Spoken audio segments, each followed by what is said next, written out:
But the hope is that because you've done plenty of I do with explicit instruction, doing a we do, by the time they have to do it on their own, they're very successful and you don't have to go in and correct a bunch of mistakes. So then again, we'd start back up at the top. We're going to read the words part by part and then blend them to make a word. Let's go back to that first word. What's the first part? Call. Second part? Lied. What word? Collide. Next word, part? Rake. Word? Rake. Next word, first part? Miss. Next part? Take. What word? Mistake. Next word, first part? S. Next part? Tate. What word? Estate. Estate. So then you'd go through that word card, and after that you build in like a minute of them reading it to themselves or to a partner, just to build that automaticity with those words. Do you have any questions about breaking those apart?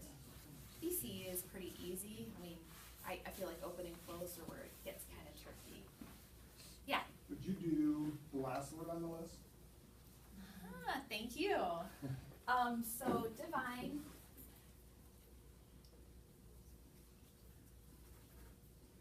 So we know that that doesn't have a double consonant, so our rule tells us to break it after the vowel.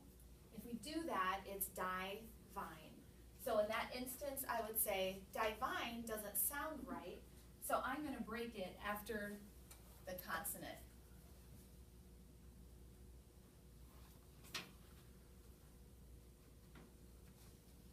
Now it's a closed syllable, divine, divine. And this still keeps the vowel consonant E syllable type, so you're not changing anything there.